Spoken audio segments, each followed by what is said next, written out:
ಎಲ್ರಿಗೂ ನಮಸ್ಕಾರ. ನಾನು ನಿಮ್ಮ ಪ್ರೀತಿಯ ಮಲ್ಲು ಬೀರ್ನೂರು. ಪ್ರೀತಿ ವಿದ್ಯಾರ್ಥಿಗಳೇ, welcome to Mallu Beernur YouTube channel. ಇವತ್ತಿನ ಒಂದು ತರಗತಿ ವಿಶೇಷ ತರಗತಿ ಅಂತಲೇ ಹೇಳ್ಬೋದು. ಯಾಕಂತಂದರೆ ಭಾರತ ಸಂವಿಧಾನವನ್ನು ತೆಗೆದುಕೊಂಡ್ವಿ. ಈ ಭಾರತ ಸಂವಿಧಾನ ಈ ಸ್ಪರ್ಧಾತ್ಮಕ ಪರೀಕ್ಷೆಗೆ ಬಹುಮುಖ್ಯವಾಗಿರ್ತಕ್ಕಂಥ ವಿಷಯ. ಯಾಕಂತಂದರೆ ಪ್ರಸ್ತುತ ದಿನಮಾನಗಳಲ್ಲಿ ಸಂವಿಧಾನಕ್ಕೆ ಸಂಬಂಧಪಟ್ಟಂತೆ ಎಷ್ಟೋ ಕ್ವಶನ್ಸ್ಗಳನ್ನು ಕೇಳ್ತಾ ಇದ್ದಾರೆ. ವಿಶೇಷ ಪ್ರಶ್ನೆಗಳನ್ನು ಯಾವ ರೀತಿ ಕೇಳ್ತಾರೆ ಅಂತೇಳಿ ಈ ಒಂದು ತರಗತಿಯಲ್ಲಿ ನೋಡ್ತಾ ಹೋಗೋಣ. ಪ್ರೀತಿ ವಿದ್ಯಾರ್ಥಿಗಳೇ, ಈ ಭಾರತ ಸಂವಿಧಾನ ಆರಂಭ ಮಾಡೋದಕ್ಕಿಂತ ಮುಂಚಿತವಾಗಿ ಭಾರತ ಸಂವಿಧಾನಕ್ಕೆ ತನ್ನದೇ ಆದ ಒಂದು ಹಿನ್ನೆಲೆ ಇದೆ. ಹಾಗೂ ಸಂವಿಧಾನ ಅಂದರೆ ಏನು? ವಿಶ್ವವೇ ತಲೆಬಾಗಿ ನಿಲ್ಲುವಂಥ ಒಂದು ವ್ಯವಸ್ಥೆ ಇದು. ಸಂವಿಧಾನ ಅಂತಂದರೆ ವಿಶ್ವವೇ ತಲೆಬಾಗಿ ನಿಲ್ಲುವಂಥ ಒಂದು ವ್ಯವಸ್ಥೆ. ಅದರಲ್ಲಿ ಭಾರತ ಸಂವಿಧಾನದ ವಿಶೇಷತೆ ಏನು? ಮೊದಲನೇದಾಗಿ ಸಂವಿಧಾನ ಅಂದರೆ ಏನು ಗೊತ್ತಾ? ಸಂವಿಧಾನ ಎಂದರೆ ಇದು ಇಂಗ್ಲೀಷ್ ವರ್ಡ್ ಕಾನ್ಸ್ಟಿಟ್ಯೂಷನ್ ಎಂಬ ಪದದಿಂದ ಬಂದಿದೆ. ಇದರ ಅರ್ಥ ಸಂಯೋಜನೆ ಅಂತ ಅರ್ಥ. ಸಂವಿಧಾನ ಅಂದರೆ ಸಂಯೋಜನೆ.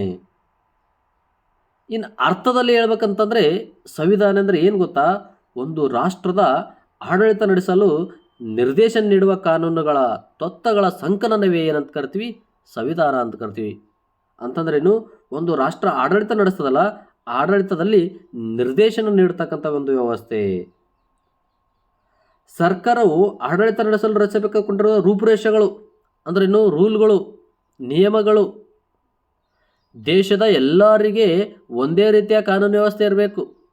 ಇಲ್ಲಿ ಜಾತಿ ಭೇದ ಭಾವ, ಮೇಲು ಕೀಳು ಎಂಬ ಯಾವುದೇ ರೀತಿಯ ವರ್ಣನೀತಿ ಇರಲಾರ್ದೆ ಒಂದೇ ರೀತಿ ಆಡಳಿತ ಇರಬೇಕಂತೇಳಿ ಒಂದು ರೂಪುರೇಷವನ್ನು ರಚನೆ ಮಾಡ್ತಕ್ಕಂಥದ್ದು ಇದಕ್ಕೆ ಏನಂತ ಕರಿತೀವಿ? ಸಂವಿಧಾನ ಅಂತ ಕರಿತೀವಿ. ಈ ಸಂವಿಧಾನಕ್ಕೆ ತನ್ನದೇ ಆದ ಹಿನ್ನೆಲೆ ಇದೆ. ಏನಪ್ಪ ಅಂತಂದರೆ ಭಾರತ ಸಂವಿಧಾನಕ್ಕೆ ವಿಶೇಷ ಸ್ಥಾನ ಏಕಿದೆ ಗೊತ್ತಾ? ಭಾರತ ಸಂವಿಧಾನವು ಜಗತ್ತಿನಲ್ಲಿ ವಿವಿಧ ಸಂವಿಧಾನಗಳಲ್ಲಿ ವಿಶಿಷ್ಟವಾಗಿರ್ತಕ್ಕಂಥ ಸಂವಿಧಾನ ಭಾರತ ಸಂವಿಧಾನ. ಪ್ರಜಾಪ್ರಭುತ್ವ ವ್ಯವಸ್ಥೆಯನ್ನು ಬಲಪಡಿಸುವಂತಾಗಿದೆ. ಇದು ಅನೇಕ ಸ್ವಾತಂತ್ರ್ಯ ಹೋರಾಟಗಾರರ ಶ್ರಮ ಅಥವಾ ಜ್ಞಾನದ ಫಲ. ಇಂಥ ಒಂದು ಸಂವಿಧಾನವು ವ್ಯವಸ್ಥಿತವಾಗಿ, ಕ್ರಮಬದ್ಧವಾಗಿ, ಲಿಖಿತ ರೂಪದಲ್ಲಿ ಆಡಳಿತವಾಗಿ ದಾರಿದೀಪಕ್ಕೆ ತಂದು ಕೊಟ್ರಲ್ಲ, ಅಂಥ ಒಂದು ಸಂವಿಧಾನದ ಒಂದು ಇತಿಹಾಸದ ಹಿನ್ನೆಲೆಯನ್ನು ಇವತ್ತು ನೋಡ್ತಾ ಹೋಗೋಣ. ಈ ಭಾರತ ಸಂವಿಧಾನವು ಪ್ರಜಾಪ್ರಭುತ್ವದ ಮೌಲ್ಯವನ್ನು ಹೊಂದಿದ್ದು, ಆ ಮೌಲ್ಯದ ಜೊತೆಗೆ ದೇಶದ ಆಡಳಿತಕ್ಕೆ ಕಾನೂನುಗಳ ರಚನೆ ಮಾಡಿ, ವಿಧಿಗಳನ್ನು ರಚನೆ ಮಾಡಿ, ಅನುಸೂಚಿಗಳನ್ನು ರಚನೆ ಮಾಡಿ ದೇಶದ ನಿರ್ದಿಷ್ಟ ಆಡಳಿತವನ್ನು ನಡೆಸಿಕೊಡ್ತಕ್ಕಂಥ ಒಂದು ವ್ಯವಸ್ಥೆ ಭಾರತ ಸರ್ಕಾರದ್ದು.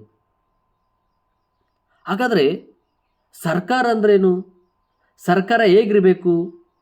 ಪ್ರಜೆಗಳ ಹಕ್ಕೇನು, ಕರ್ತವ್ಯಗಳೇನು, ಶಾಸನಗಳೇನು, ಕಾರ್ಯಾಂಗಗಳೇನು, ನ್ಯಾಯಾಂಗಗಳೇನು, ಇವೆಲ್ಲವನ್ನು ಯಾವ ರೀತಿ ರಚನೆ ಮಾಡಿದ್ದಾರೆ ಅಂತೇಳಿ ಈ ಒಂದು ಇತಿಹಾಸದಲ್ಲಿ ತಿಳಿತಾ ಹೋಗೋಣ. ಪ್ರೀತಿ ವಿದ್ಯಾರ್ಥಿಗಳೇ, ಈ ಭಾರತ ಸಂವಿಧಾನ ಜಾರಿಗೆ ಬರೋದಕ್ಕಿಂತ ಮುಂಚಿತವಾಗಿ ಭಾರತಕ್ಕೆ ಬ್ರಿಟಿಷರು ಏನು ಮಾಡಿದ್ರು? ವ್ಯಾಪಾರ ದೃಷ್ಟಿ ಇಟ್ಟುಕೊಂಡು ಭಾರತಕ್ಕೆ ಬಂದು ಇಲ್ಲೇ ನೆಲೆ ಊರಿದ್ರು. ಆದರೆ ದೇಶೀಯ ಅರಸರುಗಳ ನಡುವಿನ ಒಂದು ದೌರ್ಬಲ್ಯವನ್ನು ಬಂಡವಾಳವಾಗಿಟ್ಟುಕೊಂಡು ತಮ್ಮ ಒಡೆದು ಆಳುವ ನೀತಿಯಿಂದಾಗಿ ಇಲ್ಲಿ ಅನೇಕ ಭೂಪ್ರದೇಶಗಳನ್ನು ವಶಕ್ಕೆ ಪಡೆದುಕೊಂಡು ಕಂಪನಿಯನ್ನು ಆಡಳಿತ ಆರಂಭ ಮಾಡಿದ್ರಲ್ಲ, ಅವೆಲ್ಲವನ್ನು ತ್ಯಜಿಸಿ ಭಾರತಕ್ಕೆ ತನ್ನದೇ ಆದ ಒಂದು ರಚನೆ ಮಾಡಬೇಕಂತೇಳಿ ಈ ಸಂವಿಧಾನವನ್ನು ರಚನೆ ಮಾಡಿದರು. ಬ್ರಿಟಿಷರು ಭಾರತದಲ್ಲಿ ಆಳ್ವಿಕೆ ಮಾಡ್ತಕ್ಕಂಥ ಕಾಲದಲ್ಲಿ ಅನೇಕ ಕಾಯ್ದೆಗಳ ಜಾರಿಗೆ ಇದ್ದು ಅವನ್ನೆಲ್ಲ ಬದಿಗಿಟ್ಟು ಭಾರತಕ್ಕೆ ತನ್ನದೇ ಆದ ಒಂದು ಸ್ವತಂತ್ರವನ್ನು ನಿರೂಪಿಸಿಕೊಟ್ರು. ಅಂಥ ಮಹಾನ್ ವ್ಯಕ್ತಿಗಳ ಒಂದು ಸಂವಿಧಾನವನ್ನು ಇವತ್ತಿನ ಒಂದು ತರಗತಿಯಲ್ಲಿ ತಿಳಿತಾ ಹೋಗೋಣ. ಪ್ರೀತಿ ವಿದ್ಯಾರ್ಥಿಗಳೇ, ಸಂವಿಧಾನದ ಒಂದು ರೂಪುರೇಷೆಯಲ್ಲಿ ಕೆಲವಷ್ಟು ವಿಷಯಗಳು ಬರ್ತಾ ಹೋಗ್ತವೆ. ಏನಪ್ಪ ಅಂತಂದರೆ ಮೊದಲನೇದಾಗಿ ವಿಧಿಗಳು ಅಂತ ನೋಡ್ತಾ ಹೋಗ್ತೀವಿ. ಸಂವಿಧಾನದಲ್ಲಿ ವಿಧಿಗಳು. ಸಂವಿಧಾನದ ಮೂಲ ಸಂವಿಧಾನದಲ್ಲಿ ವಿಧಿಗಳು ಎಷ್ಟಿದ್ದು ಗೊತ್ತಾ? 395 ವಿಧಿಗಳು ಮೂಲ ಸಂವಿಧಾನದಲ್ಲಿ, 12 ಭಾಗಗಳು, 8 ಅನುಸೂಚಿಗಳಿದ್ದು. ಸರ್, ವಿಧಿಗಳಂದ್ರೇನು, ಭಾಗಗಳಂದ್ರೇನು, ಅನುಸೂಚಿಗಳಂದ್ರೇನು? ವಿಧಿಗಳಂತಂದ್ರೆ ಒಂದೊಂದು ವಿಧಿಯಿಂದ ಒಂದೊಂದು ಪ್ರದೇಶಕ್ಕೆ ವಿಶೇಷತೆ ಕೊಡೋದು. ಭಾಗಗಳಂದ್ರೆ ಏನು ಸರ?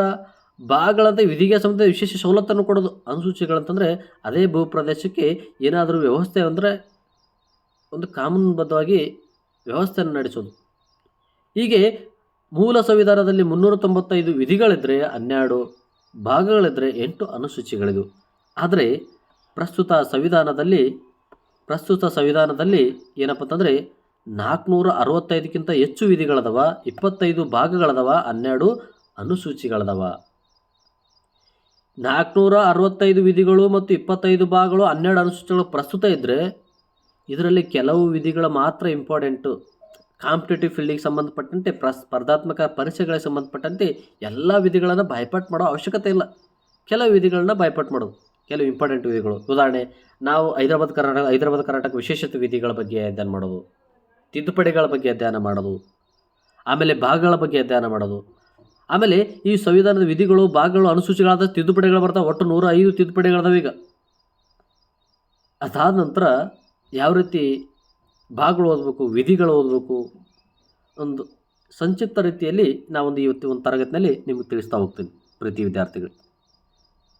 ಪ್ರೀತಿ ವಿದ್ಯಾರ್ಥಿಗಳೇ, ಸಂವಿಧಾನದ ಒಂದು ವ್ಯವಸ್ಥೆಯಲ್ಲಿ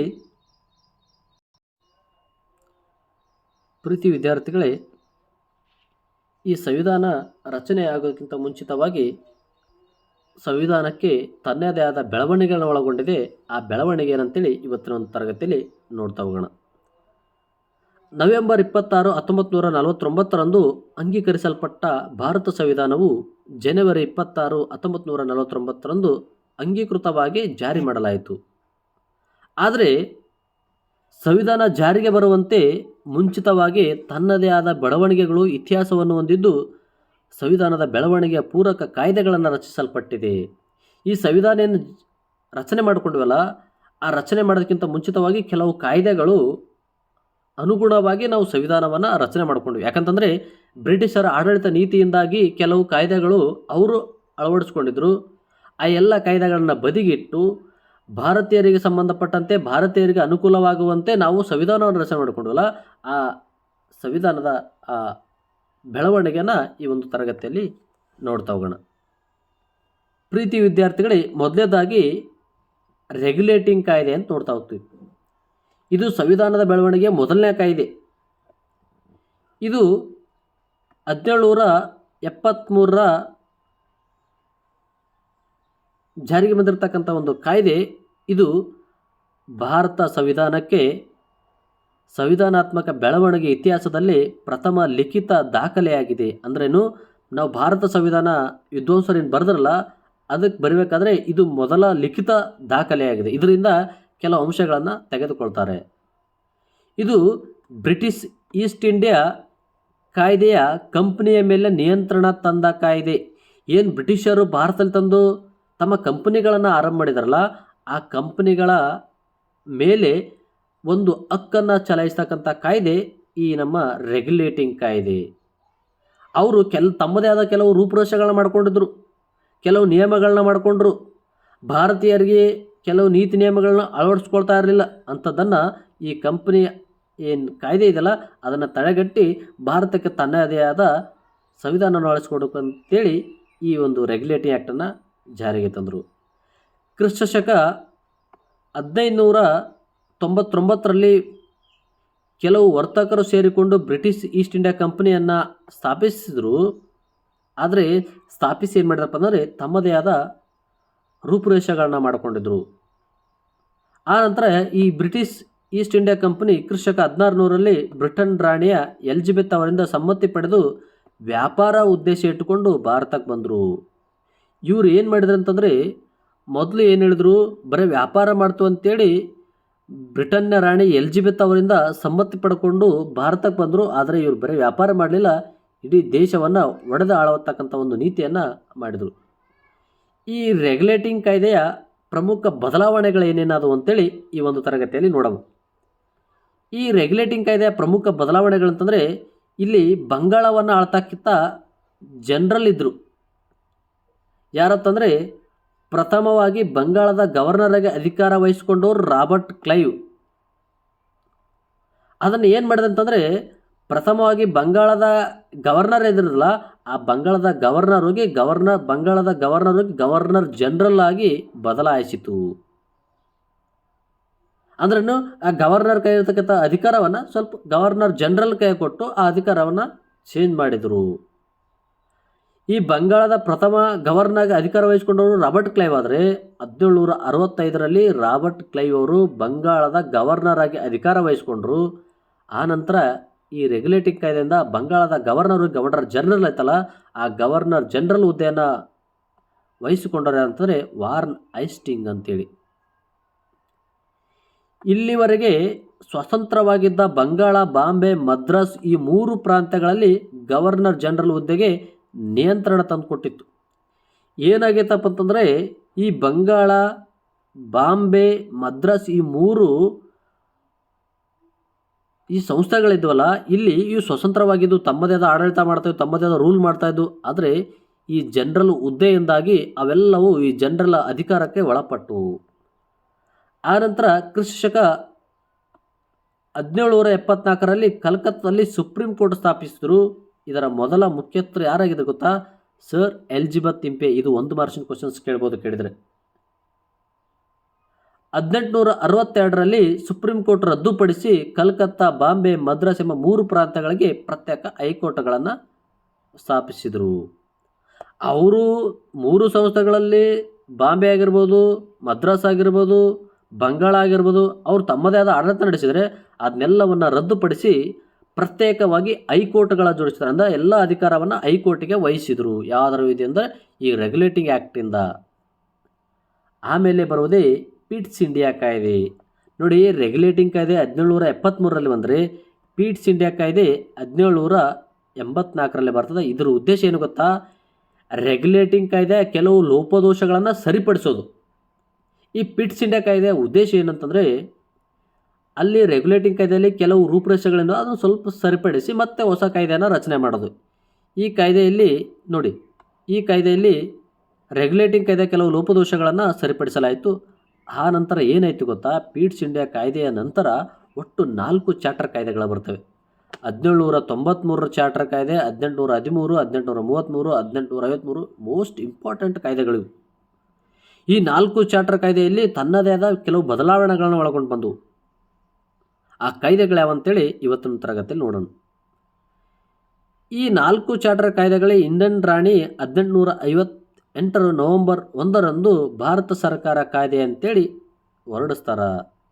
1793ರಲ್ಲಿ ಕೆಲವು ಬದಲಾವಣೆಗಳಾಗ್ತವೆ, 1813ರಲ್ಲಿ ಕೆಲವು ಬದಲಾವಣೆ ಆಗ್ತವೆ, 1833ರಲ್ಲಿ ಬದಲಾವಣೆ ಆಗ್ತವೆ, 1853ರಲ್ಲಿ ಎಲ್ಲ ಬದಲಾವಣೆಗಳನ್ನು ನಾವು ಒಳಗೊಂಡು ನಂತರ ಇಂಗ್ಲೆಂಡ್ನ ರಾಣಿ ಅವಳೇನು ಮಾಡ್ತಾಳೆ ಅಂತಂದರೆ 1858ರಲ್ಲಿ ಈ ಮ್ಯಾಗ್ನಾ ಕಾರ್ಟಾ ಎಂಬ ಕಾಯ್ದೆಯನ್ನು ಹೊರಡಿಸಿ ಇದನ್ನು ಭಾರತ ಸರ್ಕಾರ ಕಾಯ್ದೆ ಅಂತೇಳಿ ಪ್ರತ್ಯೇಕ ಕಾಯ್ದೆಯನ್ನು ಹೊರ ಹಾಕಿದರು. ಯಾಕಂದರೆ ಭಾರತೀಯರಿಗೆ ಇಲ್ಲಿಗೆ ನನಗೆ ಗೊತ್ತಿಲ್ಲದೆ ಎಲ್ಲಷ್ಟು ಮೋಸ ಆಗಿದೆ, ಇನ್ಮೇಲೆ ಮೋಸ ಆಗೋದು ಬೇಡ ಅಂತೇಳಿ ಅವಳು 1858ರಲ್ಲಿ ಭಾರತ ಸರ್ಕಾರ ಕಾಯ್ದೆ ಅಂತೇಳಿ ಜಾರಿಗೊಳಿಸಿದ್ದು. ಆ ನಂತರ ಮೊಟ್ಟ ಮೊದಲದಾಗಿ ಚಾರ್ಟರ್ ಕಾಯ್ದೆ 1813. ಈ 1813 ಚಾರ್ಟರ್ ಕಾಯ್ದೆ ಏನು ಹೇಳ್ತಪ್ಪ ಅಂತಂದರೆ, ಇಂಗ್ಲೆಂಡ್ನಲ್ಲಿ ಕ್ರಿಶ್ಚಿಯನ್ ಮಿಷನರಿಗಳಿದ್ದು ಆ ಇಂಗ್ಲೆಂಡ್ನಲ್ಲಿರ್ತಕ್ಕಂಥ ಕ್ರಿಶ್ಚಿಯನ್ ಮಿಷನರಿಗಳನ್ನು ಭಾರತಕ್ಕೆ ತಂದು ಈ ಮಿಷನರಿಯಿಂದ ಮುಖ್ಯ ಉದ್ದೇಶ ಏನಾಗಿತ್ತು ಗೊತ್ತಾ? ಭಾರತದಲ್ಲಿರ್ತಕ್ಕಂಥ ಕ್ರೈಸ್ತ ಧರ್ಮ ಪ್ರಚಾರ ಮಾಡಿ ಭಾರತೀಯರನ್ನು ಕ್ರೈಸ್ತ ಧರ್ಮಕ್ಕೆ ವರ್ಗಾಯಿಸುವುದಾಗಿತ್ತು. ಭಾರತದಲ್ಲಿ ಆಂಗ್ಲ ಮಾಧ್ಯಮ ಸಂಸ್ಥೆಗಳನ್ನು ಸ್ಥಾಪಿಸಲಾಯಿತು. ಈ ಚಾರ್ಟರ್ ಕಾಯ್ದೆ 1853 ನೋಡಿ, ಇಂಗ್ಲೆಂಡ್ನಲ್ಲಿರ್ತಕ್ಕಂಥ ಮಿಷನರಿಗಳನ್ನು ಭಾರತಕ್ಕೆ ತಂದು ಭಾರತದಲ್ಲಿ ಕ್ರೈಸ್ತ ಧರ್ಮವನ್ನು ಪ್ರಚಾರ ಮಾಡಿ ಕ್ರೈಸ್ತ ಧರ್ಮಕ್ಕೆ ವರ್ಗಾವಣೆ ಮಾಡಲಾಯಿತು. ಹಾಗೆ ಭಾರತದಲ್ಲಿ ಇಂಗ್ಲೀಷ್ ಶಿಕ್ಷಣ ಸಂಸ್ಥೆಗಳನ್ನು ಸ್ಥಾಪಿಸಿ ಪ್ರತಿ ವರ್ಷ 1 ಲಕ್ಷ ರೂಪಾಯಿಯನ್ನು ಆ ಇಂಗ್ಲೀಷ್ ಸಂಸ್ಥೆನ ಅಭಿವೃದ್ಧಿಗಾಗಿ ಇಡಲಾಯಿತು. ಇದನ್ನು ಮುಂದೆ ನಮ್ಮ ಸಂವಿಧಾನದ ಬೆಳವಣಿಗೆಯಲ್ಲಿ ಇದನ್ನು ತೆಗೆದುಹಾಕಿ ಮತ್ತೆ ನಮ್ಮದೇ ಆದಂಥ ಒಂದು ಸರ್ಕಾರವನ್ನು ರಚನೆ ಮಾಡ್ಕೊಳ್ತೀವಿ. ನೋಡಿ ಯಾವ ರೀತಿ ಒಂದು ವ್ಯವಸ್ಥೆ ಮಾಡ್ಕೊಂಡಿದ್ರು ಅವರೆಲ್ಲ. ಎಲ್ಲೋ ಇದ್ದಿರ್ತಕ್ಕಂಥವ್ರು ನಮ್ಮ ದೇಶಕ್ಕೆ ಬಂದು ನಮ್ಮ ದೇಶದ ಆಡಳಿತವನ್ನು ತಮ್ಮ ನಿಯಂತ್ರಣಕ್ಕೆ ಒಳಪಡಿಕೊಂಡು ತಮ್ಮದೇ ಆದ ರೂಪುರೇಷೆಗಳನ್ನು ಮಾಡ್ಕೊಂಡಿದ್ರಲ್ಲ, ಅಂಥ ಒಂದು ರೂಪುರೇಷೆಗಳನ್ನು ಬದಲಾಯಿಸುವ ಸಲುವಾಗಿ ಈ ನಮ್ಮ ಸಂವಿಧಾನವನ್ನು ರಚನೆ ಮಾಡಲಾಯಿತು. ಅದಾದ ನಂತರ ಚಾರ್ಟರ್ ಕಾಯ್ದೆ 1833 ಇದ್ರ ಮುಖ್ಯ ಉದ್ದೇಶ ಏನಾಗಿತ್ತು ಗೊತ್ತಾ? ಈ ಕಾಯ್ದೆ ಅಡಿಯಲ್ಲಿ ಬಂಗಾಳದ ಗವರ್ನರ್ ಏನಿದ್ರಲ್ಲ, ಅಲ್ಲಿ ಬಂಗಾಳದ ಗವರ್ನರ್ ಜನರಲ್ ಇದ್ದರು. ಮೊಟ್ಟ ಮೊದಲಾಗಿ ಬಂಗಾಳದ ಗವರ್ನರ್ ಇದ್ದು ಗವರ್ನರ್ ಜನರಲ್ ಆದರು. ಆದರೆ ಇಲ್ಲಿ ಬಂಗಾಳದ ಗವರ್ನರ್ ಜನರಲ್ ಹೋಗಿ ಭಾರತ ಗವರ್ನರ್ ಜನರಲ್ ಎಂದು ಮರುನಾಮಕರಣ ಮಾಡಲಾಯಿತು. ನೋಡಿ, ರೆಗ್ಯುಲೇಟಿಂಗ್ ಕಾಯ್ದೆಯಲ್ಲಿ ಗವರ್ನರ್ ಹೋಗಿ ಗವರ್ನರ್ ಜನರಲ್ ಆಯಿತು. ಆದರೆ ಚಾರ್ಟರ್ ಕಾಯ್ದೆ 1833ರಲ್ಲಿ ಮೋಸ್ಟ್ ಇಂಪಾರ್ಟೆಂಟ್ ಕ್ವಶನ್ಸ್ ಇದು. ಬಂಗಾಳದ ಗವರ್ನರ್ ಅಂದರೆ ರಾಬರ್ಟ್ ಕ್ಲೈವ್, ಬಂಗಾಳದ ಗವರ್ನರ್ ಜನರಲ್ ಯಾರಂತಂದರೆ ವಾರ್ನ್ ಹೇಸ್ಟಿಂಗ್. ಇಲ್ಲಿ ಬಂಗಾಳದ ಗವರ್ನರ್ ಜನರಲ್ ಯಾರಾದ್ರಂತಂದರೆ ಇದನ್ನು ಬದಲಾಯಿಸಿ ಬಂಗಾಳದ ಗವರ್ನರ್ ಜನರಲ್ನ ಬದಲಾಯಿಸಿ ಭಾರತ ಗವರ್ನರ್ ಜನರಲ್ನಾಗಿ ಮರುನಾಮಕರಣ ಮಾಡಿದರು. ಅದು ಯಾರಪ್ಪ ಅಂತಂದರೆ ಮೊಟ್ಟ ಮೊದಲದಾಗಿ ಬಂಗಾಳದ ಗವರ್ನರ್ ಜನರಲ್ ಅಥವಾ ಭಾರತ ಗವರ್ನರ್ ಜನರಲ್ ಎಂದು ಮರುನಾಮಕರಣ ಮಾಡುತ್ತೆ. ಇದರಲ್ಲಿ ಮರುನಾಮಕರಣ ಮಾಡಿ ಯಾರಾಗಿದ್ರಂತಂದರೆ ನೋಡಿ, ಪ್ರಥಮ Bharat governor general lord William Bentinck. ಆನಂತರ ಈ ಕಾಯ್ದೆಯಿಂದಾಗಿ ಇಡೀ ಬ್ರಿಟಿಷ್ ಕಂಪನಿ ಸಂಬಂಧಿಸಿದ ಎಲ್ಲ ಕೌನ್ಸಿಲ್ ಅಧಿಕಾರವನ್ನು ಭಾರತ ಗವರ್ನರ್ ಜನರಲ್ಗೆ ಒಪ್ಪಿಸಲಾಯಿತು. ಏನು ಇಲ್ಲಿವರೆಗೆ ಅಧಿಕಾರ ವಹಿಸ್ಕೊಂಡಿದ್ರ ಅವೆಲ್ಲ ಅಧಿಕಾರವನ್ನು ರದ್ದುಪಡಿಸಿ ಭಾರತ ಏನು ಗವರ್ನರ್ ಜನರಲ್ ಅಧಿಕಾರವನ್ನು ವಹಿಸ್ಕೊಂಡಿದ್ರ ಅವ್ರ ಕೈಯಲ್ಲಿ ಒಪ್ಪಿಸಿದರು. ಪ್ರಥಮವಾಗಿ ಗವರ್ನರ್ ಜನರಲ್ ಆಗಿ ಅಧಿಕಾರ ವಹಿಸಿರ್ತಕ್ಕಂಥವ್ರು ಲಾರ್ಡ್ ವಿಲಿಯಂ ಬೆಂಟಿಕ್. ಆನಂತರ ಲಾರ್ಡ್ ಮೆಕಾಲೆ ನೇತೃತ್ವದಲ್ಲಿ ಕಾನೂನು ಆಯೋಗ ರಚನೆ ಆಯಿತು. ಇದೇ ಚಾರ್ಟರ್ ಕಾಯ್ದೆಯಲ್ಲಿ ಲಾರ್ಡ್ ಮೆಕಾಲೆ ನೇತೃತ್ವದಲ್ಲಿ ಕಾನೂನು ಆಯೋಗ ರಚಿಸಲಾಯಿತು. ಈ ಆಯೋಗದ ಶಿಫಾರಸಿನ ಮೇರೆಗೆ 1861ರಲ್ಲಿ ಭಾರತಕ್ಕೆ IPC ಸೆಕ್ಷನ್ ಜಾರಿಗೆ ಆಯಿತು, ಇಂಡಿಯನ್ ಪೆನಾಲ್ ಕೋಡ್ ಅಂತೇಳಿ. ಇದು 1862ರಲ್ಲಿ ಕಲಕತ್ತಾ, ಬಾಂಬೆ, ಮದ್ರಾಸ್ ಎಂಬ 3 ಹೈಕೋರ್ಟ್ ಕಡೆಯಲ್ಲಿ ಸ್ಥಾಪಿಸಲಾಯಿತು. ಇದು IPC ಅಂದರೆ ಏನು ಗೊತ್ತಾ? ಸೆಕ್ಷನ್ಗಳಿವು, ಅಪರಾಧಿಗಳಿಗೆ ನೀಡ್ತಕ್ಕಂಥ ಸೆಕ್ಷನ್ಗಳು. ಇಂಡಿಯನ್ ಪೆನಾಲ್ ಕೋಡ್ ಅವರು ಮೊದಲು ಹಂಗಿರಲಿಲ್ಲ, ತಮ್ಮದೇ ಆದ ರೂಪುರೇಷೆಗಳು ಮಾಡ್ಕೊಂಡಿದ್ರು. ಅದಕ್ಕೆ ಇದೇನು ಮಾಡಿದ್ರೆ ಲಾರ್ಡ್ ಮೆಕಾಲೆ ಅವರ ನೇತೃತ್ವ ಕಾನೂನು ಆಯೋಗದ ರಚನೆಯ ಮೇರೆಗೆ IPC ಸೆಕ್ಷನನ್ನು ಜಾರಿಗೆ ತಂದು ಎಲ್ಲರಿಗೂ ತಮ್ಮದೇ ಆದ ಒಂದು ವ್ಯವಸ್ಥೆಯನ್ನು ಜಾರಿಗೆ ತಂದರು. ಅದಾದ ನಂತರ ಬರೋದೇ ಚಾರ್ಟರ್ ಕಾಯ್ದೆ 1853 ಅಂತ ನೋಡ್ತಾ ಹೋಗ್ತೀವಿ. ಈ ಕಾಯ್ದೆಯಲ್ಲಿ ನಾಗರಿಕ ಸೇವಾ ಪರೀಕ್ಷೆಯನ್ನು ನೇಮಕಕ್ಕೆ ಮುಕ್ತ ಸ್ಪರ್ಧಾತ್ಮಕ ಪರೀಕ್ಷೆ ನಡೆಸಲು ಉನ್ನತ ನಾಗರಿಕ ಸೇವೆಗೆ ಸೇರಲು ಭಾರತೀಯರಿಗೆ ಅವಕಾಶ ಕಲ್ಪಿಸಲಾಗಿತ್ತು. ನೋಡಿ, ಈ ಚಾರ್ಟರ್ ಕಾಯ್ದೆ 1853ಕ್ಕಿಂತ ಮುಂಚಿತವಾಗಿ ಭಾರತೀಯರು ಇಂಗ್ಲೆಂಡ್ಗೆ ಹೋಗಿ ನಾಗರಿಕ ಸೇವಾ ಪರೀಕ್ಷೆ ಬರಬೇಕಾಗಿತ್ತು. ಆದರೆ ಅಲ್ಲಿ ಜಾತಿ ವ್ಯವಸ್ಥೆಯನ್ನು ಮಾಡ್ತಾಯಿದ್ರು ಅವರು, ಮೇಲು ಕೀಳೆಂಬ ವ್ಯವಸ್ಥೆಯನ್ನು ಮಾಡ್ತಾಯಿದ್ರು ಅವರು. ಭಾರತೀಯರಿಗೆ ನಾಗರಿಕ ಸೇವೆಗಳ ಪರೀಕ್ಷೆಯಲ್ಲಿ ಅವಕಾಶ ಮಾಡಿಕೊಡ್ತಾ ಇರಲಿಲ್ಲ. ಅದಕ್ಕಾಗಿ ಭಾರತೀಯರಿಗೆ ಮುಕ್ತವಾಗಿ ನಾಗರಿಕ ಪರೀಕ್ಷೆ ಬರಲು ಅವಕಾಶ ಮಾಡಿಕೊಡ್ಬೇಕು, ಅವರಿಗೆ ಆದ ಒಂದು ವ್ಯವಸ್ಥೆಯನ್ನು ಕಲ್ಪಿಸಿಕೊಡ್ಬೇಕಂತೇಳಿ ಈ ಚಾರ್ಟರ್ ಕಾಯ್ದೆ 1853ರಲ್ಲಿ ನೇಮಕ ಮಾಡಲಾಯಿತು.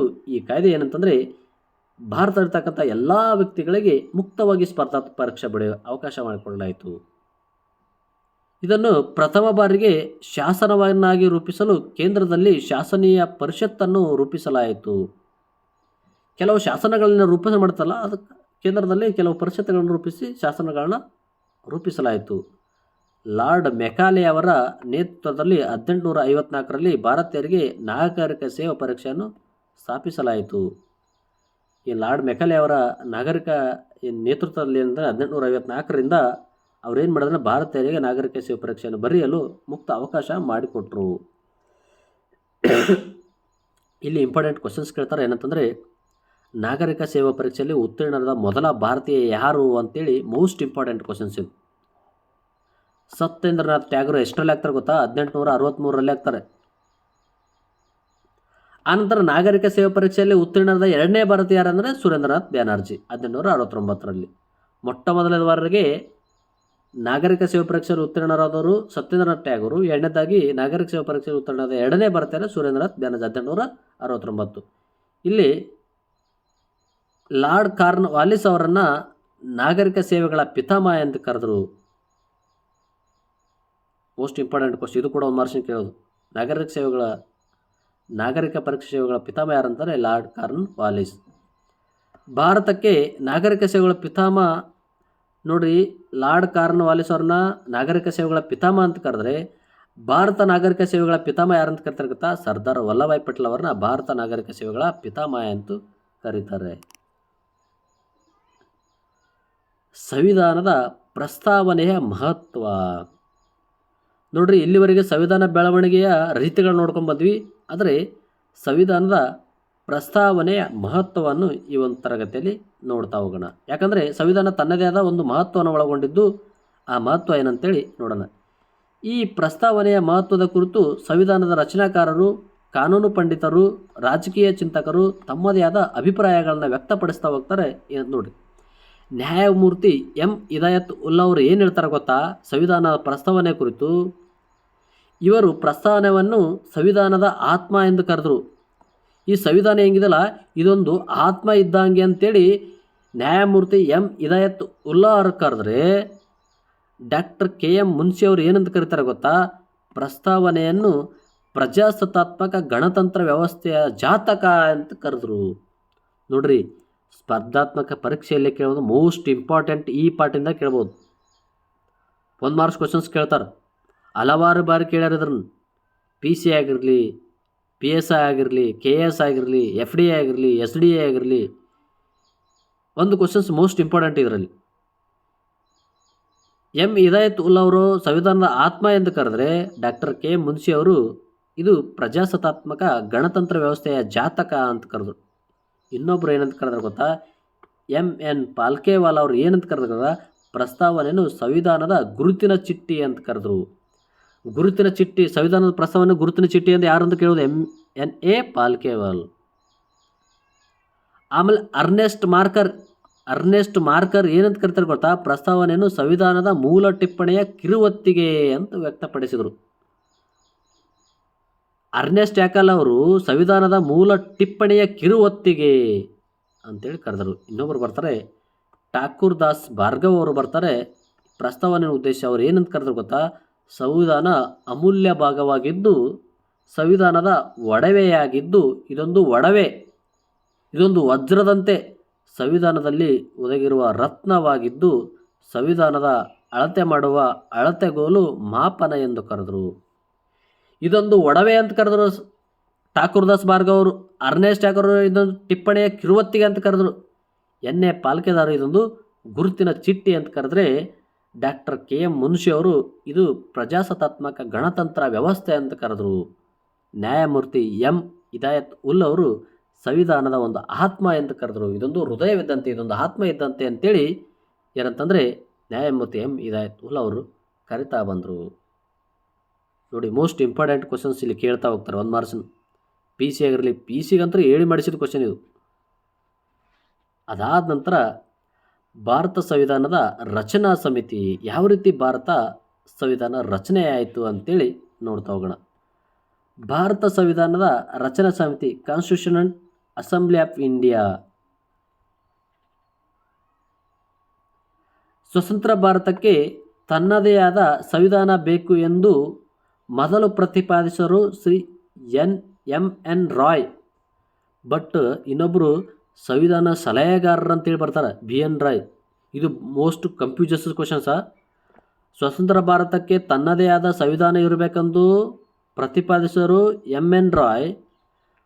ಸಂವಿಧಾನದ ರಚನೆ ಸಭೆಯಲ್ಲಿ ಸಲಹೆ ನೀಡ್ತಕ್ಕಂಥವ್ರು BN ರಾಯ್. ಇದು ಸ್ವಲ್ಪ ಕನ್ಫ್ಯೂಷನ್ಸ್ ಇರ್ತಕ್ಕಂಥ ಕ್ವಶನ್ಸು. ಇದನ್ನು ನಾವು ಸ್ವಲ್ಪ ಫೋಕಸ್ ಮಾಡಿ ಓದ್ತಕ್ಕಂಥದ್ದು. ಮೊಟ್ಟ ಮೊದಲದಾಗಿ ಸ್ವತಂತ್ರ ಭಾರತಕ್ಕೆ ತನ್ನದೇ ಆದ ಸಂವಿಧಾನ ಇರಬೇಕಂತ ಹೇಳಿದರು MN ರಾಯ್. ಭಾರತ ಸಂವಿಧಾನ ರಚಿಸಲು 1934ರಲ್ಲಿ ಸ್ವರಾಜ್ ಪಕ್ಷ ಸಂವಿಧಾನಾತ್ಮಕ ಬೆಳವಣಿಗೆಯ ಪರಿಕಲ್ಪನೆ ಪ್ರಥಮ ಬಾರಿಗೆ ಮುಂದಿಟ್ಟರು. ಏನು ಮಾಡಿದಂತಂದರೆ, ಭಾರತ ಸಂವಿಧಾನ ರಚನೆ ಮಾಡೋದಕ್ಕಿಂತ ಮುಂಚೆ 1934ರಲ್ಲಿ ಸ್ವರಾಜ್ ಪಕ್ಷದ ಕೆಲವು ಸನ್ನಿವೇಶಗಳನ್ನು ಮುಂದಿಟ್ಟು ಸಂವಿಧಾನ ರಚನೆ ಮಾಡಲು ಮುಂದಾದರು. ಸಂವಿಧಾನ ರಚನೆ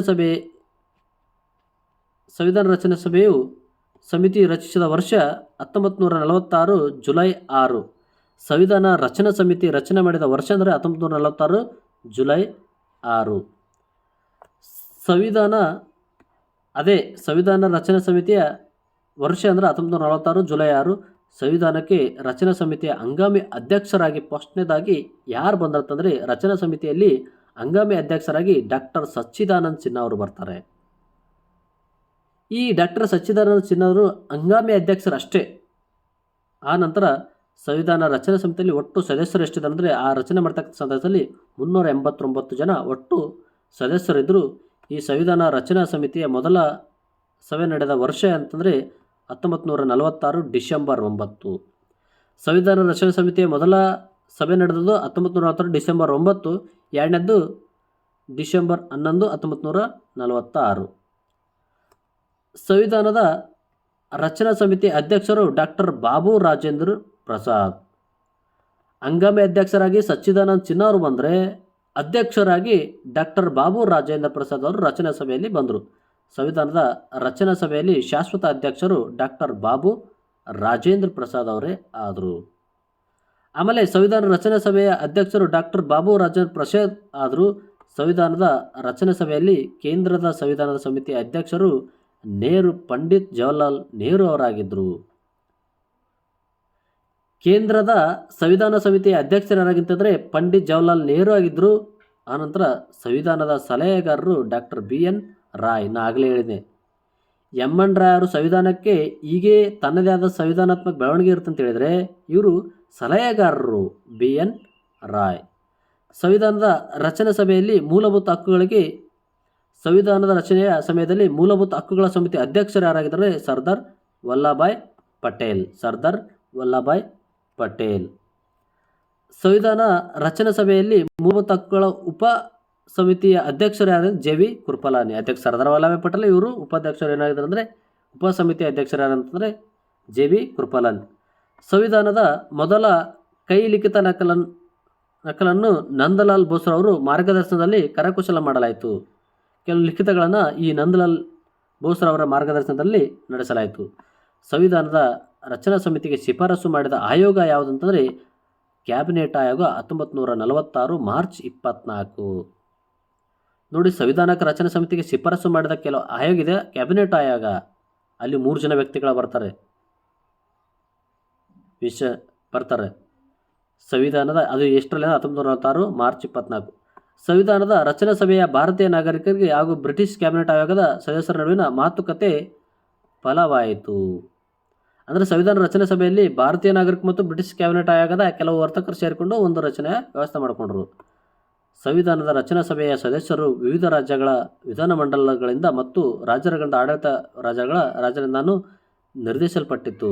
ಈ ಸಂವಿಧಾನ ರಚನಾ ಸಮಿತಿ ಏನಿದೆಯಲ್ಲ, ಇದು ವಿವಿಧ ರಾಜ್ಯಗಳ ವಿಧಾನಮಂಡಲಗಳಿಂದ ಹಾಗೂ ರಾಜ್ಯಗಳ ರಾಜ್ಯರಿಂದ ಕೆಲವು ವಿಶೇಷಗಳನ್ನು ಅಳವಡಿಸಿಕೊಳ್ಳಲಾಯಿತು.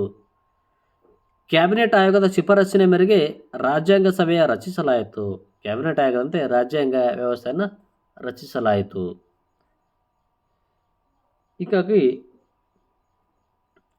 ಸಂವಿಧಾನದ ರಚನಾ ಸಭೆಯಲ್ಲಿ ಭಾಗವಹಿಸಿದ ಆಂಗ್ಲೋ ಇಂಡಿಯನ್ ಪ್ರತಿನಿಧಿಗಳು ಫ್ರಾಂಕ್ ಆಂಥೋನಿ ಅಂತೇಳಿ ನೋಡ್ತಾ ಹೋಗ್ತೀವಿ. ಏನು ಭಾರತ ಸಂವಿಧಾನ ರಚನಾ ಸಭೆ ನಡೀತಲ್ಲ, ಅಲ್ಲಿ ಆಂಗ್ಲೋ ಇಂಡಿಯನ್ ಎಂಬ ಒಬ್ಬ ಪ್ರತಿನಿಧಿ ಇದ್ದರು. ಅವ್ರು ಯಾರು ಅಂತಂದರೆ Frank Anthony. Most important question, ಒಂದು ಮಾರ್ಕ್ಸ್ ಕೇಳಿದ್ರೆ ಕೇಳ್ಬೋದು.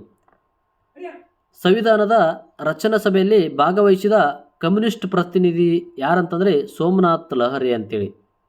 ಆಂಗ್ಲೋ ಇಂಡಿಯನ್ ಪ್ರತಿನಿಧಿ ಫ್ರಾಂಕ್ ಆಂಥೋನಿ, ಕಮ್ಯುನಿಸ್ಟ್ ಪ್ರತಿನಿಧಿ ಸೋಮನಾಥ್ ಲಹರಿ. ಭಾರತ ಸಂವಿಧಾನ ಸಭೆಯಲ್ಲಿ ಭಾಗವಹಿಸಿದ ಗೋರ್ಖಾ ಸಮುದಾಯದ ಪ್ರತಿನಿಧಿ ಯಾರು ಗೊತ್ತಾ? ಹರಿ ಬಹದ್ದೂರ್ ಬುರಾ ಅಂತೇಳಿ.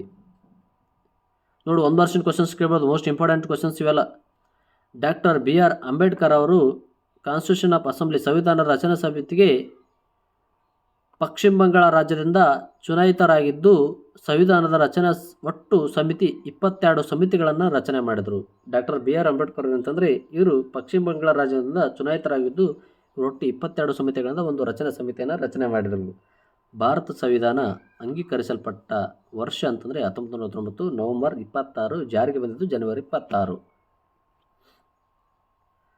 ಹಾಗೆ ಭಾರತ ಸಂವಿಧಾನದ ದಿನ ನೋಡಿ, ಫಸ್ಟ್ದಾಗಿ ಸಂವಿಧಾನ ರೆಡಿಯಾಗಿದ್ದು ನವೆಂಬರ್ 26. ಭಾರತ ಸಂವಿಧಾನ ಜಾರಿಗೆ ಬಂದ ವರ್ಷ ಜನವರಿ 26, 1950. ಭಾರತ ಸಂವಿಧಾನವನ್ನು ಅಂತಿಮಗೊಳಿಸಲು ಭಾರತ ಸಂವಿಧಾನ ರಚನೆ ಸಭೆಯಲ್ಲಿ 2 ವರ್ಷ 11 ತಿಂಗಳು 18 ದಿನ ತೆಗೆದುಕೊಳ್ಳಬೇಕಾಯಿತು. ಭಾರತ ಸಂವಿಧಾನ ರಚನೆ ಮಾಡಲು 2 ವರ್ಷ 11 ತಿಂಗಳ 18 ದಿನಗಳ ಕಾಲ ಒಂದು ಸಮಯವನ್ನು ತೆಗೆದುಕೊಳ್ತು. ಇದು 1 ವರ್ಷ ಕ್ವಶನ್ಸ್ ಕೇಳ್ಬೋದು. ಭಾರತ ಸಂವಿಧಾನವು ಜನವರಿ 26ರಂದು ಜಾರಿಗೆ ಮಾಡಿ ಯಾರ ನೆನಪಿಗೆ ಅಂತಂದರೆ 1929 ಲಾಹೋರ್ ಕಾಂಗ್ರೆಸ್ ಅಧಿವೇಶನದ ನೆನಪಿಗಾಗಿ. ಈ ಲಾಹೋರ್ ಕಾಂಗ್ರೆಸ್ ಅಧಿವೇಶನದಲ್ಲಿ ಏನಾಗುತ್ತೆ ಗೊತ್ತಾ, ಲಾಲಾ ಲಜಪತ್ ರಾಯ್ ಅವರು ಒಂದು ಹೋರಾಟ ಮಾಡಿರ್ತಾರೆ. ಆ ಹೋರಾಟದ ಪ್ರತಿಫಲವಾಗಿ ಕೆಲವೊಂದಿಷ್ಟು ಸಂವಿಧಾನಗಳು ಅಳವಡಿಸಿಕೊಳ್ಳಲಾಯಿತು. ಆ ನಂತರ ಈ ಸಂವಿಧಾನಕ್ಕೆ ಸಂಬಂಧಪಟ್ಟಂತೆ ಕೆಲವು ಇಂಪಾರ್ಟೆಂಟ್ ಕ್ವಶನ್ಸ್ಗಳನ್ನು ಫಾರ್ಮ್ ಮಾಡಿದ್ದೀನಿ. ಆ ಕೆಲವು ಪ್ರಶ್ನೆಗಳನ್ನು ನೋಡ್ತೋಣ. ಪ್ರೀತಿ ವಿದ್ಯಾರ್ಥಿಗಳೇ, ಭಾರತದಲ್ಲಿ ಪಂಚಾಯತ್ ರಾಜ್ಯ ವ್ಯವಸ್ಥೆಯನ್ನು ಅಳವಡಿಸಿಕೊಂಡ ಮೊದಲ ರಾಜ್ಯ ಯಾವುದು ಅಂತೇಳಿ ಕ್ವಶನ್. ಆನ್ಸರ್ ಮಾಡಿ ನೋಡುವ. ಭಾರತದಲ್ಲಿ ಪಂಚಾಯತ್ ರಾಜ್ ವ್ಯವಸ್ಥೆಯನ್ನು ಅಳವಡಿಸಿಕೊಂಡ ಮೊದಲ ರಾಜ್ಯ ಯಾವುದು? ಗುಜರಾತ್, ರಾಜಸ್ಥಾನ್, ಅಸ್ಸಾಂ, ಮಧ್ಯಪ್ರದೇಶ್. ಯಾವುದು ಗೊತ್ತಾ? ಮೊಟ್ಟ ಮೊದಲಾಗಿ ಪಂಚಾಯತ್ ರಾಜ್ ವ್ಯವಸ್ಥೆಯನ್ನು ಜಾರಿಗೆ ತಂದ ರಾಜ್ಯ ಅಂತಂದರೆ ರಾಜಸ್ಥಾನ. ಏನಂತಂದರೆ ರಾಜಸ್ಥಾನ. Next question. ರಾಜ್ಯಸಭೆಯ ಪ್ರಥಮ ಅಧಿವೇಶನ ನಡೆದ ವರ್ಷ ಮತ್ತು ದಿನಾಂಕ ಯಾವುದು ಅಂತೇಳಿ. ರಾಜ್ಯಸಭೆಯ ಪ್ರಥಮ ಅಧಿವೇಶನ ನಡೆದ ದಿನಾಂಕ ಮತ್ತು ವರ್ಷ ಯಾವುದು ಅಂತೇಳಿ ಕ್ವಶನ್. ಮೇ 8, 1950, ಏಪ್ರಿಲ್ 8, 1952, ಮೇ 13, 1952, ಮೇ 18, 1952. ವಿಚಾರ ಮಾಡಿ ನೋಡುವ. ರಾಜ್ಯಸಭೆಯ ಪ್ರಥಮ ಅಧಿವೇಶನ ನಡೆದ ವರ್ಷ ಏನು ಗೊತ್ತಾ? ಮೇ 13, 1952. Next question. ಲೋಕಸಭೆಯ ಪ್ರಥಮ ಅಧಿವೇಶನ ನಡೆದ ವರ್ಷ ಮತ್ತು ದಿನಾಂಕ ಯಾವುದು ಅಂತೇಳಿ. May 13, 1952, April 13, 1952, April 17, 1952, May 17, 1952. ನೋಡಿ, ರಾಜ್ಯಸಭೆ ಮತ್ತು ಲೋಕಸಭೆ ಮೋಸ್ಟ್ ಇಂಪಾರ್ಟೆಂಟ್ ಕ್ವಶನ್ಸ್ ಇವು.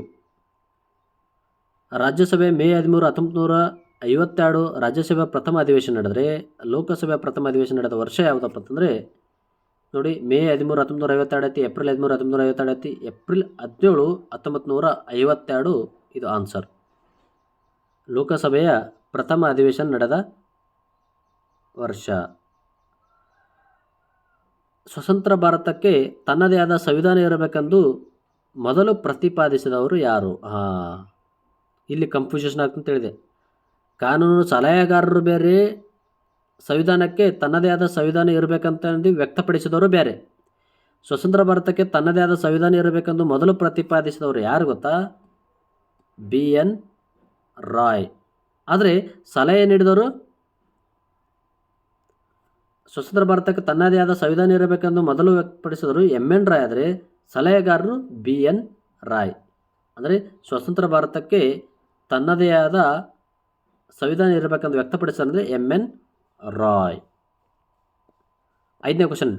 3 ಹಂತದ ಪಂಚಾಯತಿಗಳನ್ನು ಒಳಗೊಂಡ ಸಮಿತಿ ಯಾವುದು ಅಂತ ಇತ್ತು. ನೋಡಿ, 1 ಹಂತದ್ದು, 2 ಹಂತದ್ದು, 3 ಹಂತದ್ದು ಬರ್ತಾ ಹೋಗ್ತವೆ ಇಲ್ಲಿ. ಕೇಶವಾನಂದ ಭಾರತಿ ಸಮಿತಿ, ಬಲವಂತರಾಯ ಮೇಷ್ ಸಮಿತಿ, SK ದಾರ್ ಸಮಿತಿ, JVP ಸಮಿತಿ. ಇವು ಸಮಿತಿ ಮೋಸ್ಟ್ ಇಂಪಾರ್ಟೆಂಟು. ಇವು ಕೇಶವಾನಂದ ಭಾರತಿ ಸಮಿತಿ, ಬಲವಂತರಾಯ ಸಮಿತಿ ಸಂವಿಧಾನದ ಭಾಗ ಹೌದು ಅಲ್ಲ ಅಂತೇಳಿ ವ್ಯಕ್ತಪಡಿಸ್ತವೆಲ್ಲ. 3 ಹಂತದ ಪಂಚಾಯತಿ ಒಳಗೊಂಡ ಸಮಿತಿ ಯಾವುದಪ್ಪ ಅಂತಂದರೆ ನೋಡಿ, ಬಲವಂತರಾಯ್ ಮೆಹ್ತಾ ಸಮಿತಿ. ಇಲ್ಲಿ 3 ಹಂತದ ಪಂಚಾಯತಿಗಳನ್ನು ಒಳಗೊಂಡ ಒಂದು ಸಮಿತಿಯಾಗಿದೆ. ತ್ರಿವಳಿ ತಲಾಕ್ ನಿಷೇಧ ಕಾಯ್ದೆ ಜಾರಿಗೆ ಬಂದ ವರ್ಷ ಯಾವುದು? ತ್ರಿವಳಿ ತಲಾಕ್ ಅಂದ್ರೆ ಏನು ಗೊತ್ತಾ? 3 ಸರಿ ತ್ರಿವಳಿ ತಲಾಕ್ ಅಂತ ಹೇಳಿದ್ರೆ ಮುಗಿದೋಯ್ತು, ಸಂಬಂಧನೇ ಮುಗಿದೋಯ್ತು ಅಂತ ಒಂದು ವ್ಯವಸ್ಥೆ. ಈ ಕಾಯ್ದೆಯನ್ನು ನಿಷೇಧ ಜಾರಿಗೆ ತಂದ ವರ್ಷ ಯಾವುದಂತಂದರೆ 2019. ಅದಕ್ಕಿಂತ ಮುಂಚಿತವಾಗಿ ಭಾಳ ಅನಾಹುತ ಇತ್ತು ತ್ರಿವಳಿ ತಲಾಕ್. ತ್ರಿವಳಿ ತಲಾಖ್ ನಿಷೇಧ ಕಾಯ್ದೆ ಜಾರಿಗೆ ಬಂದ ವರ್ಷ 2019. ಕೌಟುಂಬಿಕ ದೌರ್ಜನ್ಯ ತಡೆ ಕಾಯ್ದೆ ಜಾರಿಗೆ ಬಂದ ವರ್ಷ. ಕೌಟುಂಬಿಕ ದೌರ್ಜನ್ಯ ಅಂದ್ರೆ ಏನು? ಒಮ್ಮಳೆ ಮದುವೆಯಾಗಿ ಗಂಡನ ಮನೆಗೆ ಹೋದಾಗ ಅಲ್ಲಿ ಕೌಟುಂಬಿಕ ದೌರ್ಜನ್ಯಕ್ಕೆ ಒಳಗಾಗಿ ತನ್ನ ಕಷ್ಟಗಳನ್ನ ಅನುಭವಿಸಿ ಸಾವು ನೋವುಗಳಾಗ್ತಿರ್ತಲ್ಲ ಅಂಥದ್ದನ್ನು ಕೌಟುಂಬಿಕ ದೌರ್ಜನ್ಯ ತಡೆ ಕಾಯ್ದೆ ಅಂತೇಳಿ ಜಾರಿಗೆ ತರ್ತಾರೆ. ಅದು ಎಷ್ಟರಲ್ಲಿ ಅಂತೇಳಿ ಕ್ವಶನ್. ಕೌಟುಂಬಿಕ ದೌರ್ಜನ್ಯ ತಡೆ ಕಾಯ್ದೆ ಜಾರಿಗೆ ಬಂದ ವರ್ಷ ಅಂತೇಳಿ ನೋಡ್ತೀವಿ. ನೋಡಿ, ಇದು 2001, 2005, 2009, 2012. ಇದು 2005ರಲ್ಲಿ ಕೌಟುಂಬಿಕ ದೌರ್ಜನ್ಯ ಕಾಯ್ದೆ. ಹಾಗೂ ಸಮಾನ ಕೆಲಸಕ್ಕೆ ಸಮಾನ ವೇತನ ಜಾರಿಗೆ ಬಂದ. ನೋಡಿ 8ನೇ ಕ್ವಶನ್. ಸಮಾನ ಕೆಲಸಕ್ಕೆ ಸಮಾನ ವೇತನ ಕಾಯ್ದೆ ಜಾರಿಗೆ ಬಂದ ವರ್ಷ. ನೋಡಿ, ಇದು ಮೋಸ್ಟ್ ಇಂಪಾರ್ಟೆಂಟ್ ಕ್ವಶನ್. ಯಾಕಂದರೆ ಸಂವಿಧಾನದ ಕೆಲವು ವಿಧಿಗಳಲ್ಲಿ ಮೋಸ್ಟ್ ಇಂಪಾರ್ಟೆಂಟ್ ಕ್ವಶನ್ಸ್ಗಳು ಅದಾವ. ಯಾಕಂತಂದರೆ ಕೆಲವು ವಿಧಿಗಳು ಬಹಳ ಮಹತ್ವವುಳ್ಳಂಥ ವಿಧಿಗಳದಾವ. ಸಮಾನ ಕೆಲಸಕ್ಕೆ ಸಮಾನ ವೇತನ ಕಾಯ್ದೆ ಜಾರಿಗೆ ಬಂದ ವರ್ಷ ಯಾವುದಪ್ಪ ಅಂತಂದರೆ ನೋಡಿ, 1976 ಇದೆ, 86 ಇದೆ, 1992 ಇದೆ, 1974 ಇದೆ, 1976. ಸಮಾನ ಕೆಲಸಕ್ಕೆ ಸಮಾನ ವೇತನ. ಸಂವಿಧಾನದ 14ನೇ ವಿಧಿ ಏನಂತ, ಕಾನೂನು ಮುಂದೆ ಎಲ್ಲರೂ ಸಮಾನರು. 15 ಏನಂತದ, ಕೆಲಸ ಗೌರ್ಮೆಂಟ್ ಕೆಲಸದಲ್ಲಿ ಎಲ್ಲರಿಗೂ ಸಮಾನ ವೇತನ ಕೊಡ್ಬೇಕಂತ ಹೇಳ್ತದೆ. ಹೀಗೆ 17 ಅಸ್ಪೃಶ್ಯತೆ ಬಗ್ಗೆ ಹೇಳ್ತದೆ. 18 ಬಿರುದು ಬಾವಲಿಗಳ ಬಗ್ಗೆ ಹೇಳ್ತದೆ. ಹಿಂಗೆ ಭಾಳ ಅನುಭವದ ವಿಧಿಗಳೆಲ್ಲ ಮುಂದಿನ ತರಗತಿಯಲ್ಲಿ ಅದೆಲ್ಲ ನೋಡ್ತವೆ, ವಿಧಿಗಳು, ಭಾಗಗಳು. ಗಾಂಧೀಜಿಯವರನ್ನ ರಾಷ್ಟ್ರದ ಪಿತ ಎಂದು ಕರೆದವರು ಯಾರು ಅಂತೇಳಿ ಕ್ವಶನ್ ಐತಿ. ಗಾಂಧೀಜಿಯವ್ರನ್ನ ರಾಷ್ಟ್ರಪಿತ ಎಂದು ಕರೆದವರು ಯಾರು?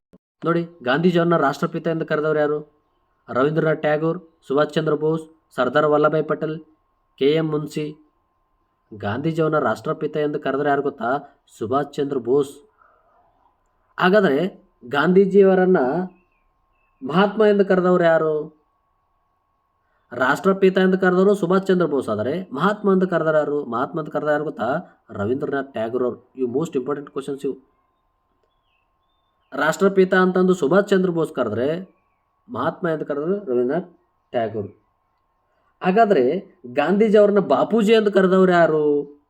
ನೋಡಿ, ಎಷ್ಟು ಇಂಪಾರ್ಟೆಂಟ್ ಐತಿ. ಗಾಂಧೀಜಿಯವ್ರನ್ನ ಮಹಾತ್ಮ ಎಂದು ಕರೆದ್ರೆ ಯಾರು ಗೊತ್ತಾ? ಸರ್ದಾರ್ ವಲ್ಲಭಾಯ್ ಪಟೇಲ್. ಸರ್ದಾರ್ ವಲ್ಲಭಾಯ್ ಪಟೇಲ್ ಇವರು ಪೀತಾ ಅಂತ ಕರೆದ್ರೆ, ಇವ್ರು ಏನಂತ ಕರೆದ್ರು? ಗಾಂಧೀಜಿಯವರನ್ನು ಮಹಾತ್ಮ ಎಂದು ಕರೆದರು. ಆಮೇಲೆ ಬಾಪೂಜಿ ಅಂತ ಕರೆದವ್ರು ಯಾರಂತಂದರೆ ಇವರು ಸರ್ದಾರ್ ವಲ್ಲಭಾಯ್ ಪಟೇಲ್. ಬಾಪೂಜಿ ಅಂತ ಕರೆದ್ರೆ ಇವರು ಪೀತಾ ಅಂತ ಕರೆದ್ರೆ ಇವರು ಮಹಾತ್ಮ ಅಂತೇಳಿ ಕರೆದ್ರು.